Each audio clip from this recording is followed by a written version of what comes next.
Art, commerce आणि science तृतीय वर्षातील विद्यार्थी आणि विद्यार्थिनींना पर्यावरण अभ्यास हा अनिवार्य अभ्यास आहे आणि 5th सेमिस्टरमध्ये याची 40 मार्काची थेअरीचं परीक्षा होत असते.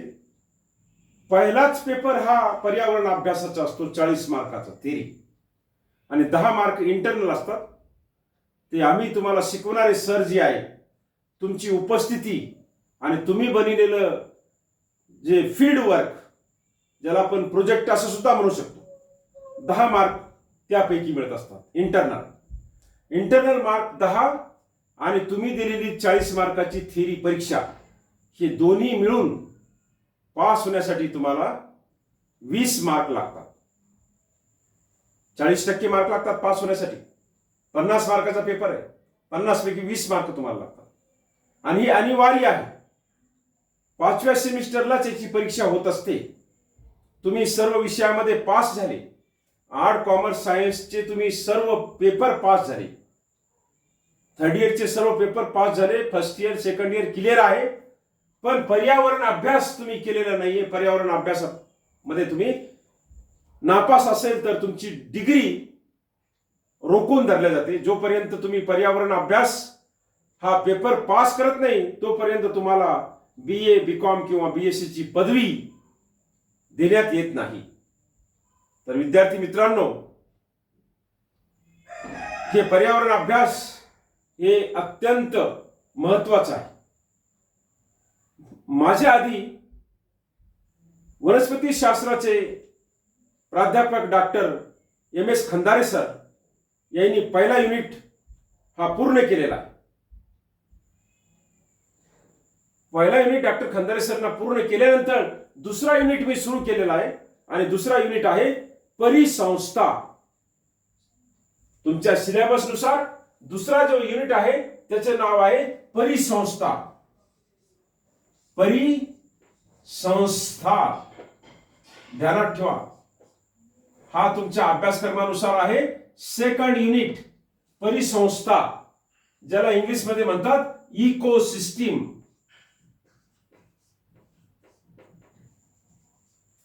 परिसंस्था.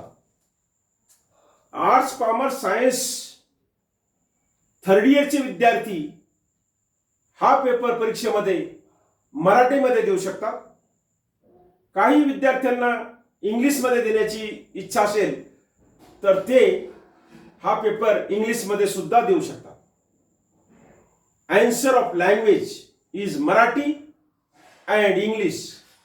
आपल्या कॉलेजमध्ये मराठी माध्यमाचे विद्यार्थी संख्या जास्त असल्यामुळे आपण आपल्या महाविद्यालयामध्ये हा पर्यावरण अभ्यास हा पेपर मराठीमध्ये शिकवत असतो. जे विद्यार्थ्यांना इंग्लिशमधून पेपर द्यायचे आहे ते विद्यार्थी मला स्वतंत्र येऊन भेटायचं, त्यांना इंग्लिश मधल्या नोट्स सुद्धा मी देऊ शकतो. एक चॅप्टर आम्ही वेगवेगळे सर शिकवणार आहे. एक चॅप्टरच्या संबंधित चॅप्टरच्या नोट्स तुम्ही संबंधित सरांकडून घ्यायचं आहे किंवा त्याच्यासाठी अभ्यासासाठी काय मटेरियल पाहिजे आहे ते सर्व मटेरियल आपल्या लायब्ररीमध्ये महाविद्यालयाच्या प्राचार्यांनी अवेलेबल करून दिलेलं आहे. पर्यावरण अभ्यासाचे असे छोटे छोटे अनेक पुस्तक आपल्या लायब्ररीमध्ये आहे.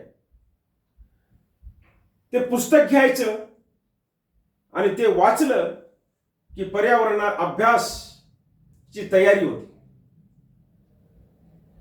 विद्यार्थी मित्रांनो, परिसंस्था हा इकोसिस्टीम हा घटक मी आधी सुरू केलेला आहे. त्यापैकी आज आपल्याला जे अभ्यासाचे आहे आज ते आहे परिसंस्थेचे प्रकार. आपल्याला आता परिसंस्थेचे प्रकार, वैशिष्ट्य व संरचना याचा अभ्यास करायचा आहे. की परिसंस्थेचे प्रकार म्हणजे परिसंस्थेचे वर्गीकरण, परिसंस्थेच्या टाइप्स, वेगवेगळे प्रकार, परिसंस्थेचे प्रकार. परिसंस्थेचे वैशिष्ट्य म्हणजे परिसंस्थेचे वैशिष्ट्य, कॅरेक्टरिस्टिक्स ऑफ इकोसिस्टीम. आणि संरचना, संरचना म्हणजे structures of ecosystem. Remember, ecosystem is our main theme. Ecosystem is our second unit name. Remember, लक्षात ठेवा. तर आज आपण परिसंस्थेचे प्रकार, परिसंस्थेचे वैशिष्ट्य आणि परिसंस्थेची संरचना यावर चर्चा करणार. विद्यार्थी मित्रांनो, ही परिसंस्था जी आहे, ही परिसंस्था इकोसिस्टीम हे संपूर्ण विश्व, हे संपूर्ण जग एक मोठी परिसंस्थाच आहे.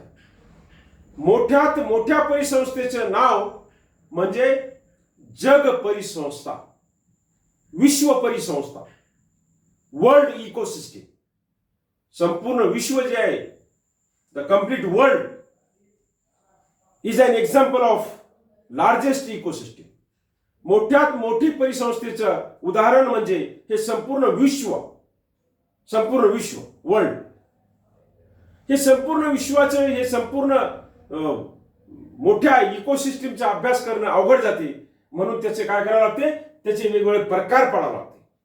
आता इथे परिसंस्था आहे. परिसंस्थेचे मुख्य दोन प्रकार आहे. एक आहे नैसर्गिक परिसंस्था आणि दुसरी आहे मानवी परिसंस्था.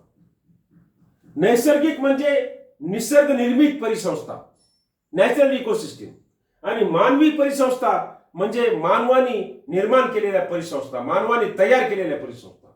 याच्यामध्ये कृषी परिसंस्था, माणसाने एक ऊसाचं शेत, ऊस लावलं, 10 एकर 20 एकर एक ऊसाचं शेत आहे,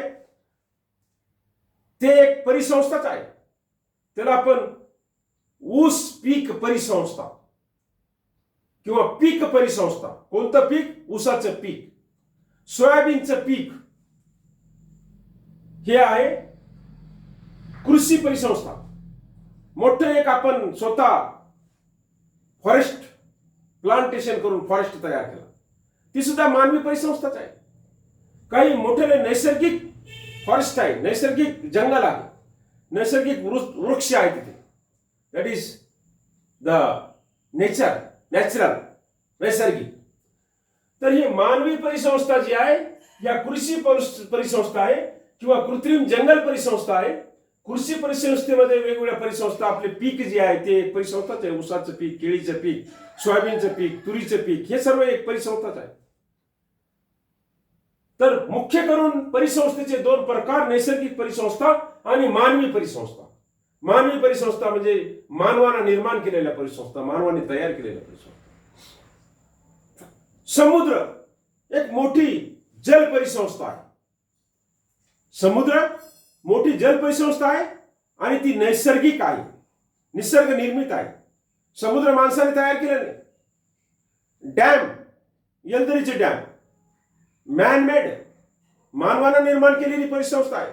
ही सुद्धा एक परिसंस्था आहे, जल परिसंस्थाच आहे.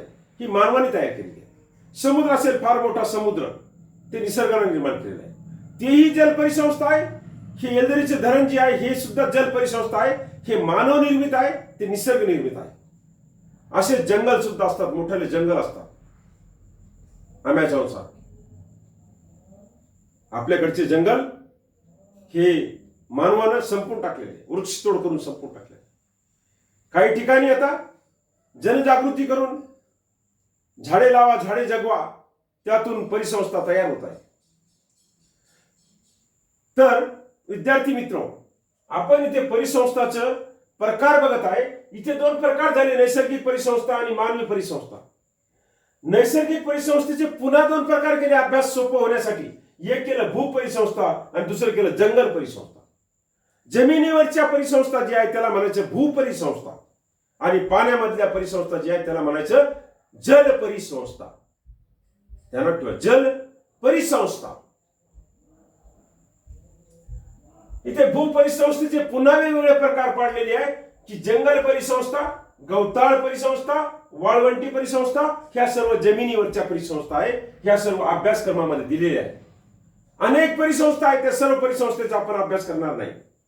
जे आपल्याला अभ्यासक्रमामध्ये दिलेले आहे, विद्यापीठानं जे अभ्यासक्रम निर्माण केलेला आहे त्याच्यामध्ये जे दिलेलं आहे त्याचा अभ्यास आपण करू. त्यामध्ये आहे जंगल परिसंस्था, गवताळ परिसंस्था, वाळवंटी परिसंस्था.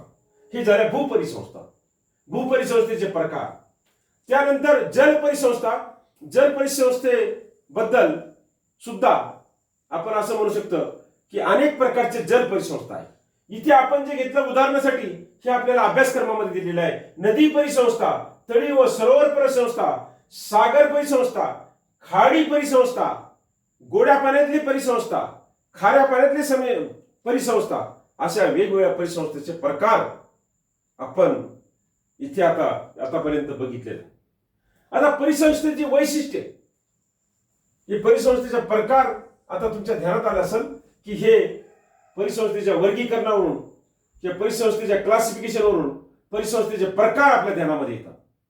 आता परिसंस्थेचे वैशिष्ट्य, कुठलीही परिसंस्था असेल तर त्याचे मुख्य वैशिष्ट्य हे असते का ते जैविक आणि अजैविक घटक मिळून ती परिसंस्था बनलेली असते. ती जमिनीवरची परिसंस्था असेल, ती नैसर्गिक परिसंस्था असेल, किंवा ती मानव निर्माण परिसंस्था असेल, ती कुठली परिसंस्था असेल, तर त्याचे वैशिष्ट्य हे आहे का त्या परिसंस्थेमध्ये दोन अत्यंत महत्वाचे जे घटक आहे ते आहे जैविक घटक आणि अजैविक घटक. सजीव आणि निर्जीव ह्या दोन घटकापासून परिसंस्था बनलेली असते. कुठलीही परिसंस्था असो, एनी इकोसिस्टीम, ती बनलेली आहे दोन मुख्य घटक, दोन मुख्य फॅक्टर. त्याला म्हणायचे जैविक घटक म्हणजे बायोटिक कंपोनंट, आणि अजैविक घटक म्हणजे जीव नसणारे घटक, अजैविक घटक. अजैविक घटक काय आहे आणि जैविक घटक कोणकोणते आहे याच्या आधीच्या पिरियडमध्ये आपण अभ्यास केला. तरी पुन्हा एकदा सांगतो की जैविक घटक म्हणजे जीव असणारे घटक, निसर्गामधले जीव असणारे घटक. आता निसर्गामध्ये जीव असणारे घटक म्हणजे प्राणी आणि वनस्पती आहे. सजीव वनस्पती स्वतःचे अन्न स्वतः तयार करतात, फोटोसिंथेसिसच्या माध्यमातून, प्रकाश संश्लेषणच्या माध्यमातून वनस्पती स्वतःचं अन्न स्वतः तयार करतात, म्हणून त्यांना स्वयंपोषी असं म्हणतात. आणि प्राणी अन्नासाठी वनस्पतीवर अवलंबून असते, डायरेक्ट किंवा इनडायरेक्ट. काही प्राणी डायरेक्ट वनस्पतीला खातात, गाई म्हशी शेळ्या जे डायरेक्ट वनस्पतीला खातात, आणि काही ॲनिमल त्या वनस्पतीमधले अन्न, वनस्पतीमधले धान्य खातात, डायरेक्टली इनडायरेक्टली त्याला.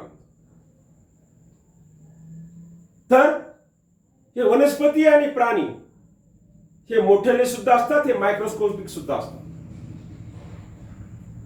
मग अजैविक घटकामध्ये काय आहे तर पाणी महत्वाचं आहे. Water is the life. Then oxygen, carbon dioxide, this gases. Then light, सूर्यप्रकाश, तापमान, पर्जन्यमान, पावसाचे पाणी, पर्जन्यमान, माती, मातीमधले वेगवेगळे मिनरल्स घटक, हे सर्व अजैविक घटक आहे. हे अजैविक घटकांचं परिसंस्थेमध्ये खूप मोठा महत्वाचं कार्य आहे.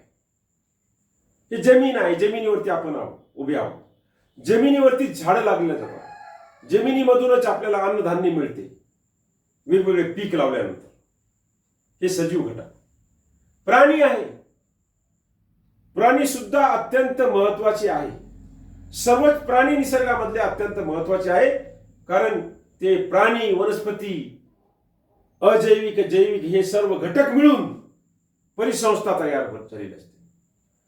पर्यावरणामधला कुठलाही प्राणी जर संपूर्णतः नष्ट करून टाकला तर हे याचं बॅलन्स, इकोसिस्टीमचं बॅलन्स बिघडून जातं. हे नैसर्गिक आहे.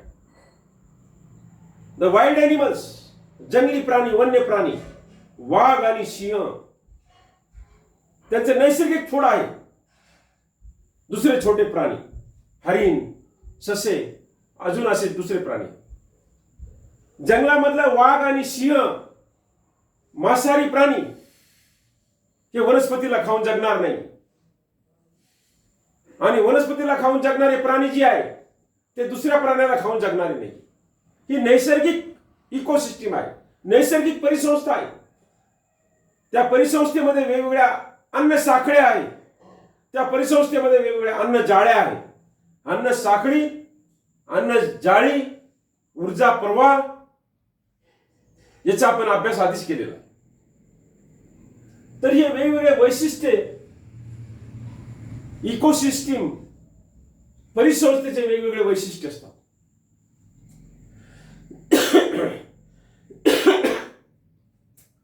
परिसंस्थेमध्ये वनस्पतीला खाऊन जगणारे प्राणी आहे, त्याला आपण शाकाहारी असं म्हणतो. हार्बिव्हरस, शाकाहारी. ते संपूर्णतः वनस्पती खाऊनच जगतात. ते जे शाकाहारी प्राणी आहे, वनस्पतीवर खाऊन जगणारे जे शाकाहारी प्राणी आहे, दुसरे निसर्गामध्ये असे प्राणी आहे का ते शाकाहारी प्राण्यांना खाऊन जगतात. त्याला म्हणतात प्रथम मांस भक्षक प्राणी. हे प्रथम मांस भक्षक प्राण्यांना अजून दुसरे निसर्गामध्ये असे प्राणी आहे की प्रथम मांस भक्षकांना खाऊन जगतात, त्यांना म्हणायचं द्वितीय मांस भक्षक प्राणी. त्यांना खाऊन जगणारे त्यांना म्हणायचं तृतीय मांस भक्षक प्राणी. असं करून शेवटी टॉप लेवलचे मांस भक्षक असतात. ते काही बी खातात. मानव सुद्धा त्यामधलाच एक आहे, काही बी खात. वाघाला, सिंहाला सुद्धा खाऊ शकतो. पेपरमध्ये वाचण्यामध्ये काही बातम्या अशा येतात की माणूस जगामध्ये काही असे आहे की ते दुसऱ्या माणसाला खाऊन सुद्धा जगतात. बेडकं खाऊन जगतात, साप खाऊन जगतात, काही बी खातात. याला म्हणायचं टॉप लेवल कार्निवरस, उच्च दर्जाचे मांस भक्षक प्राणी. कुठलाही मांस ते खातात. माश्या खातात, खेकडे खातात, बेडकं खातात, साप खातात, पक्षी खातात, माणसाला सुद्धा खातात, काही खातात. विद्यार्थी मित्र, असे वेगवेगळे वैशिष्ट्ये या परिसंस्थेचे असतात. परिसंस्थेचे वैशिष्ट्ये इथपर्यंत हे पूर्ण झालेलं आहे. आता परिसंस्थेची संरचना म्हणजे स्ट्रक्चर. हे परिसंस्थेचं स्ट्रक्चर. परिसंस्था कशी बनते, स्ट्रक्चर. तर वेगवेगळ्या प्रकारच्या परिसंस्था वेगवेगळ्या पद्धतीने तयार होतात. आता जर उदाहरण घेतलं आपण तर येलदरीचे धरण ही एक मोठी परिसंस्थाच आहे. परिसंस्थेच्या प्रकारावरून ती एक जल परिसंस्था आहे. परिसंस्थेचे प्रकार भूपरिसंस्था आणि जल परिसंस्था. तर येलदरीचे धरण ती एक जल परिसंस्था आहे. पाण्याच्या प्रकारावरून जर बघितलं आपण तर गोडे पाणी आणि खारे पाणी. येलदरीचे जे डॅम आहे ते गोड्या पाण्याचं परिसंस्था आहे. त्याला आपण धरण परिसंस्था, डॅम इकोसिस्टीम किंवा लेक इकोसिस्टीम असं म्हणू शकतो. मोठं धरण. छोटंसं पाण्याचं डबक असेल तर त्याला आपण डबक परिसंस्था. परिसंस्थेचं छोटं उदाहरण, जल परिसंस्थेचं छोटं उदाहरण म्हणजे एका तांब्यामध्ये पाणी भरून ठेवलं. तो पाणी 8 दिवस, 10 दिवस, महिनाभर तसंच राहिला का त्याच्यामध्ये जीवजंतू किंवा मायक्रोस्कोपिक सूक्ष्म अशा वनस्पती सुद्धा तयार होतात आणि सूक्ष्म असे जीवजंतू सुद्धा तयार होतात. म्हणजे छोटं जल परिसंस्थेचं उदाहरण जर आपण बघितलं तर ती असते एका पाण्यामध्ये, एका तांब्यामध्ये असणार पाणी. किंवा ॲक्वेरियम, ते आपल्या काचेचे बनविलेलं असतं एक भांड, ॲक्वेरियम चौकनी. त्याच्यामध्ये माश्या सोडलेल्या असतात, रंगीत माश्या. त्याच्यामध्ये ऑक्सिजनेशन चालू असते, पाण्याची बुडबुडी चालू असतात. ती सुद्धा एक छोटं जल परिसंस्थेचा प्रकार आहे. अशा परिसंस्था छोट्या आणि मोठ्या असतात. एक परिसंस्थेला दुसरी परिसंस्था जोडली जाते. आता हा आपला वर्ग आहे. या आपल्या हा वर्ग जे आहे, ह्या वर्गाचे जर अभ्यास केलं तर त्याला आपण वर्ग परिसंस्था असं सुद्धा म्हणतो. Class ecosystem, classroom ecosystem, ही आपलं वर्ग, हे आपलं क्लास. पर्यावरण अभ्यासाचा हा वर्ग, हा एक इकोसिस्टीम, ही एक परिसंस्था आहे. या परिसंस्थेला दुसरं क्लास अटॅच झालेलं आहे. म्हणजे ही परिसंस्था त्या परिसंस्थेला जोडलेली आहे, त्या परिसंस्थेला दुसरी परिसंस्था जोडलेली आहे. खिडकीमधून जर बाहेर बघितलं तर गवत दिसत आहे, गवताळ परिसंस्था. इकडून खिडकीमधून बाहेर जर बघितलं तर आपल्या कॉलेजचं कंपाऊंड दिसत आहे, कॅम्पस दिसत आहे. College campus ecosystem. जर थोडं लांब गेला आपण तर तिकडे पाण्याचा साठा दिसत आहे, छोटंसं डबक दिसत आहे, पॉन्ड इकोसिस्टम. अजून थोडंसं पुढे गेलं तर छोटंसं तळ दिसतं तिकडे पलीकडे आपल्या डोंगराच्या तिकडे बघ, ती जल परिसंस्था. इकडे जे डोंगर रान दिसते आहे ते डोंगर परिसंस्था, पीक परिसंस्था. अशा या छोट्या छोट्या परिसंस्था एक दुसऱ्याला जोडलेल्या असतात आणि असं करून हे संपूर्ण विश्व जे आहे एक मोठी परिसंस्था तयार झाली. तर विद्यार्थी मित्र, आज आपण आजच्या वर्गामध्ये आपण परिसंस्थेचे प्रकार, परिसंस्थेचे वैशिष्ट्ये व संरचना याचा अभ्यास केलेला. आता याच्यानंतर अजून माझा एक क्लास होईल, अजून माझा एक पिरियड होईल आणि मग माझा हा जो युनिट आहे परिसंस्था इकोसिस्टीम हा चॅप्टर हा घटक पूर्ण होईल. त्यानंतर दुसरे सर तुम्हाला तिसरं युनिट शिकवतील. जे विद्यार्थी ऑनलाईन क्लासेसच्या टच मध्ये नाही आहे, आजच जॉईन झालेले आहे, त्यांच्यासाठी पुन्हा एकदा सांगतो की पर्यावरण अभ्यास आम्ही वनस्पती शास्त्र आणि प्राणीशास्त्र आणि मत्स्यशास्त्र म्हणजे BSc ला शिकवणारे आम्ही 5 सर हे 5 युनिट शिकवणार आहे. पैकी पहिला युनिट डॉक्टर खंदारे सरांनी पूर्ण केलेला आहे, दुसरा युनिट मी पूर्ण करत आहे. अजून एक तासिका झाली म्हणजे दुसरा युनिट परिसंस्था पूर्ण होईल. त्यानंतर डॉक्टर ठाकरे सर किंवा डॉक्टर पोपटवार सर नवीन युनिट सुरू करतील, नवीन घटक सुरू करतील. अशा पद्धतीने हे पर्यावरण अभ्यासाचे 5 घटक आम्ही 5 प्राध्यापक पूर्ण करणार आहे. अभ्यास आम्ही पूर्ण करणार आहोत. तुम्ही हे ऑनलाईनचं युट्यूबचं लेक्चर बघायचं, लायब्ररीमधून पर्यावरण अभ्यासाचे पुस्तक घ्यायचे, पर्यावरण शास्त्राचे पुस्तक घ्यायचे, सिलेबस घ्यायचं आणि त्यानुसार तुम्ही स्वतः सुद्धा नोट्स बनवू शकता. अभ्यासक्रमामध्ये काय काय, सिलेबसमध्ये काय काय आहे, परिसंस्था आहे परिसंस्थेचं प्रकरण काढायचं, सिलेबसमध्ये परिसंस्थेचे काय काय दिलेलं आहे त्या अभ्यासाचं. मी सुद्धा तुम्हाला एक संपूर्ण घटकाच्या नोट्स देणार आहे. त्या झेरॉक्स सेंटरवरती ठेवतो, तिथून ज्यांना पाहिजे त्यांनी ते झेरॉक्स करून घ्यायचे किंवा तुम्ही तुमच्या मित्राकडून ते झेरॉक्स घेऊन लिहू शकता सुद्धा. हे पिरियड झाल्यानंतर प्रेझेंट सर आणि तुमचं नाव तुम्ही पाठवायचं आहे. आर्ट कॉमर्स सायन्सचे जे विद्यार्थी आहेत त्यांनी संबंधित जे लेक्चरर आहे प्राध्यापक डॉक्टर कोले सर आहे, प्राध्यापक डॉक्टर भोमे सर आहे, त्यांच्या व्हॉट्सअपच्या ग्रुपद्वारे आम्ही हे विद्यार्थ्यांपर्यंत पोहोचण्याचा प्रयत्न करत आहे. तुम्ही त्यांच्याच मोबाईलवरती प्रेझेंट सर आणि तुमचं नाव आम्ही त्यांच्याकडून घेऊन तुमची अटेंडन्स टाकू. तर विद्यार्थी मित्र, आजच्यासाठी एवढं हे सफिशियंट आहे. आता अजून एक माझे पिरियड होईल आणि त्या पिरियड नंतर हे माझे युनिट, माझी जबाबदारी संपलेली असेल. काहीही तुमची अडचण असेल पर्यावरण अभ्यासाबद्दल तर तुम्ही आमच्या पर्यावरण शिकवणाऱ्या सरांना कोणालाही भेटून तुमची अडचण दूर करू शकता. तुम्ही मोबाईलवरती कॉन्टॅक्ट सुद्धा करू शकता. Okay, thank you very much for today.